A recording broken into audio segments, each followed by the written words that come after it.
matendo ya mwili yanapochukua nafasi kwenye maisha, utendaji wa roho ya kibali unaondoka kwenye maisha ya mtu. Utendaji wa nguvu za Mungu unaondoka kwenye maisha ya mtu.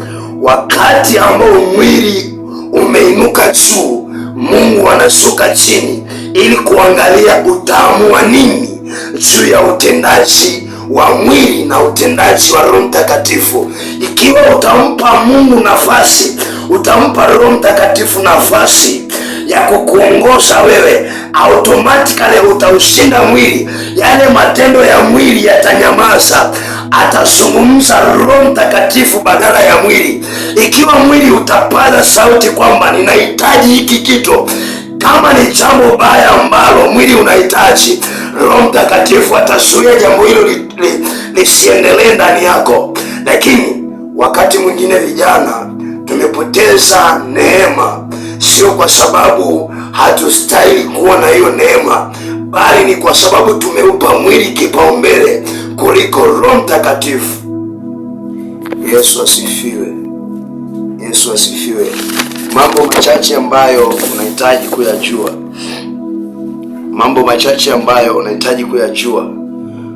Roho Mtakatifu au Mungu aliposimama na wana wa Israeli kuwaongoza ili wafike katika nchi ya Kanaani, aliwapa maelekezo namna gani ya kwenda.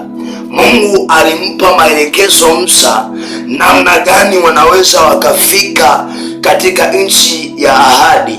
Tafsiri yake ni kwamba kuna Kanaani ya kila mmoja, kuna Kanaani ya kila mtu ambayo anapaswa kuifikia. Ili aifikie, anahitaji maongozi ya Roho Mtakatifu, anahitaji kuongozwa na Mungu ili apate kufika. Wana wa Israeli walipoona ya kwamba Mungu anawaongoza, walipata matumaini, wakaamua kusimama na kuambatana na Musa kuelekea katika nchi ya ahadi kama Mungu anavyosema. Ukiangalia hapo mwanzo, Musa alipokuwa akipewa maelekezo, alimwambia Mungu, nitawezaje kwenda kwa Farao? Nitawezaje kwenda kumwambia Farao awaachie hawa watu? Na wale watu nitakapowaambia kwamba watoke kwenye utawala wa Farao, watawezaje kuniamini? Biblia inasema Mungu akamwambia Musa, usiogope, kwa sababu mimi nitakuwa pamoja na wewe na nitakufanya kuwa kama Mungu mbele ya Farao.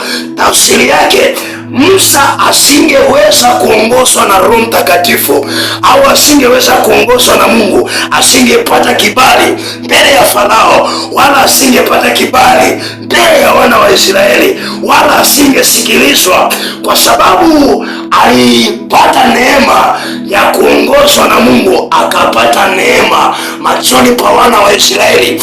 Waliposikia kwamba Mungu amesema naye, wakakubali na kutii kile alichoambiwa. Ndipo ambapo Musa akamwendea Farao, na Farao naye akamsikia. Pamoja na kwamba Farao moyo wake ulikuwa mgumu, lakini mwisho wa siku alipoona msisitizo wa Mungu ndani ya Musa, aliamua kuwaruhusu wana wa Israeli waende kama Mungu anavyotaka. Tafsiri yake, kumsikiliza Mungu kile anachosema kunatibua neema ya kutoka kwenye mateso. Kumsikiliza Mungu kile ambacho anazungumza na wewe kunatibua neema ya kuvuka kwenye pito lolote ulilonalo. Kumsikiliza Roho Mtakatifu anachosema kunatibua neema ya ushindi usio wa kawaida. Kumsikiliza Roho Mtakatifu anachosema kunatibua neema ya kufikia malengo ulionayo. Kumpa Roho Mtakatifu nafasi kunatibua neema ya kuwa nuru hata kwa wengine, ya kuwa mafunzo hata kwa wengine. Watu wanapokutazama wanamuona Mungu ndani yako, sio kwa sababu wewe unaomba sana, bali ni kwa sababu ya ile neema iliyotokana na kumsikiliza Mungu anasema nini kwenye maisha yako. Yesu asifiwe. Haleluya. Tunaposoma kitabu cha Isaya 48, Isaya 48 kuanzia mstari wa 16. Tunaposoma kitabu hiki tunamwona Mungu anavyozungumza na watu wake, anavyosema kwa habari ya kuwaongoza watu wake ili waweze kuyafikia makusudi aliyowakusudia kwenye maisha yao. Isaya 48:16, Biblia inazungumza hivi. Mungu anasema hivi: nikaribieni, sikieni haya, tokea mwanzo mimi nipo, na sasa Bwana Mungu amenituma na roho yangu. Ni maneno ya Isaya ambayo Mungu aliyafunua ndani yake awapelekee wana wa Israeli kwa habari ya maisha yao, ili wamuone Mungu. Akawaambia, sikilizeni, nisikieni mimi, kwa sababu Mungu amenituma kwenu ili niwaletee habari hizi. Ndipo mstari wa 17 anasema hivi, 17, Bwana mkombozi mtakatifu wa Israeli asema hivi, mimi ni Bwana Mungu wako, nikufundishaye ili upate faida, nikuongozaye kwa njia ikupasayo kuifuata. Tafsiri yake ni kwamba Mungu alipokuwa akizungumza na hao watu, tafsiri yake kulikuwa na njia ambayo walipaswa kuifuata ili wayaone matokeo kwenye maisha yao, lakini walipokengeuka, waliporudi nyuma, wakamwacha Mungu, wakamwasi Mungu, Mungu akamwinua nabii Isaya kuwapelekea habari hizi ya kwamba wamsikilize kile ambacho Mungu amemtuma kwao, akazungumze nao. Ndipo naposema mimi Bwana Mungu wako, nikufundishaye ili upate faida, nikuongozaye katika njia ikupasayo kuifuata. Tafsiri yake, kuna njia nyingi ambazo tunapoamua kuzifuata, nyingine zinatupoteza, lakini ipo njia moja ambayo ni njia ya Bwana, ambayo akituongoza tunapata faida. Ni njia itupasayo kuifuata, ni njia ambayo haina majuto, ni njia ambayo haina maumivu, ni njia ambayo haina machozi, ni njia ambayo haina mabaya juu yetu. Kuna wakati ambao hatuwezi kufika mpaka tumeiendea ile njia itupasayo kuifuata. Ikiwa njia inayotupasa kuifuata ni imani ya Kristo, basi hatuna budi kuifuata njia hiyo ili tumuone Mungu kwenye maisha yetu. Hakuna namna tunaweza kwenda isipokuwa kusimama na kuifuata njia ya Bwana aliyoikusudia ndani yetu ili tuyaone matokeo. Kuna wakati hatuwezi kuona faida ya kumtumikia Mungu mpaka tumempa nafasi yeye atuongoze ili tufike kule tunakokwenda. Yamkini unaweza ukawa unaona maono makubwa sana kwa habari ya huduma yako, kwa habari ya utumishi wako, lakini unapokuwa umempa Mungu nafasi ili kuyaongoza maono yako, ili kuyaongoza makusudi ambayo ameyaweka kwenye maono yako, tafsiri yake unatibua neema ya kufanikisha makusudi ya Mungu, unatibua neema ya kuyafikisha makusudi ya Mungu mahali sahihi, unatibua neema ya watu wengine kubarikiwa kupitia kitu ulichokibeba ndani yako.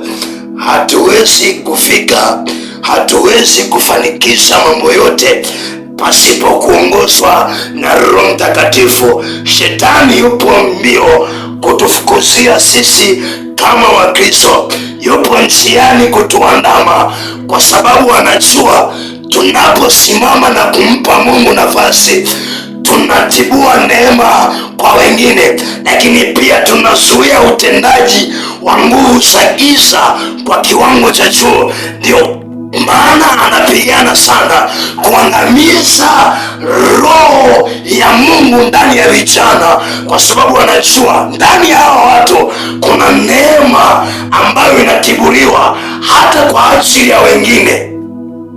Yesu asifiwe.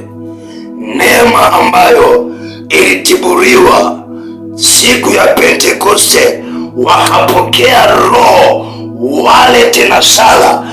Siku ile ya Pentekoste walipokuwa ipo hekaluni, ile neema waliotembea nayo iliwapa ujasiri, hata wakakubali kufa, wakakubali kupitia mateso.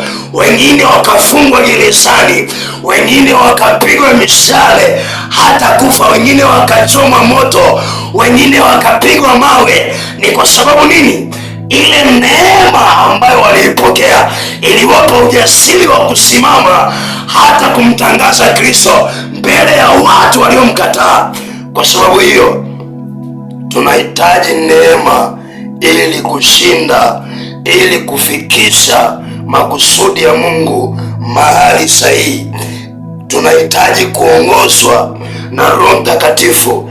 Kuna wakati ambao Shetani ameweka sheria ya kwamba hata kama utamtumikia Mungu hautafika kwenye viwango fulani vya kiutumishi. Ni Shetani ameweka mpaka. Ninaposoma Biblia yangu inaniambia ya kwamba wakati Mungu anahitaji kumpiga Farao, aliwaambia wana wa Israeli ya kwamba mimi nitaweka mpaka kati ya Misri na Israeli. Nitaachilia mapigo kwa Farao na kwa nyumba ya Farao na kwa wazao wa Farao, lakini mapigo haya hayatawapata wana wa Israeli. Tafsiri yake ni kwamba Mungu anapokuwa kiongozi kwenye maisha yako, hata adui zako wanaposimama wakaanza kupigana na wewe, Mungu anapowarudisha mapigo kwao, anazuia madhara yasikupate wewe, anazuia mapigo yao yasikupate wewe, anazuia mabaya yasikupate wewe.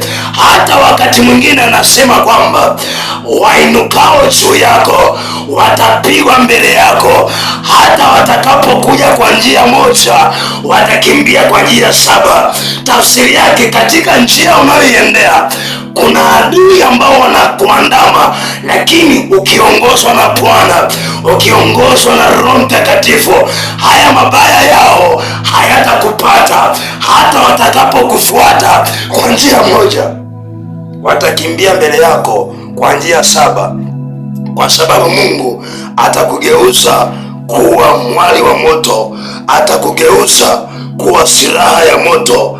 Hata wakutazamapo hawatastahimili huo moto ambao Mungu ameuweka juu yako. Mungu anapokuwa kiongozi, moto wake unakuwa juu yako, moto wake unakuwa mbele yako, moto wake unakuwa nyuma yako. Hata adui zako wanaposimama kushambulia kile kilichopo ndani yako hawataweza. Wakutazamapo tu wanatetemeka. Biblia inaniambia ya kwamba Mungu wageuza malaika zake kuwa pepo na watumishi wake kuwa miali ya moto. Unapoongozwa na Roho Mtakatifu, unapoongozwa na Mungu, wewe ni mwali wa moto. Unapoongozwa na Bwana, wewe ni nuru katikati ya giza. Unapoongozwa na Mungu, wewe ni tumaini la wanaolia. Unapoongozwa na Roho Mtakatifu, wewe ni majibu ya maswali ya watu wanaojiuliza kuhusu maisha yao. Yesu asifiwe. Mungu atupae neema, Mungu atupae baraka, Mungu atupae kushinda, atupe neema zaidi ya kutembea katika uongozi wa Roho Mtakatifu, ili tuone matokeo mazuri ya kesho yetu, ili tuone wapi tunatakiwa kwenda na wapi hatutakiwi kwenda. Kuna wakati ambao watu wametoa sadaka kwenye madhabahu fulani. Walipotoa tu sadaka kwenye hizo madhabahu, magonjwa yakawa sehemu ya maisha yao, mabaya yakawa sehemu ya maisha yao. Kuna wakati ambao watu waliamua kuchukua hatua ya kufuata njia mbalimbali kwenye maisha ya watu wengine, au walichukua hatua ya kwenda mahali ambapo walijua kwamba ni sehemu sahihi. Walipofika hapo wakakutana na hali ya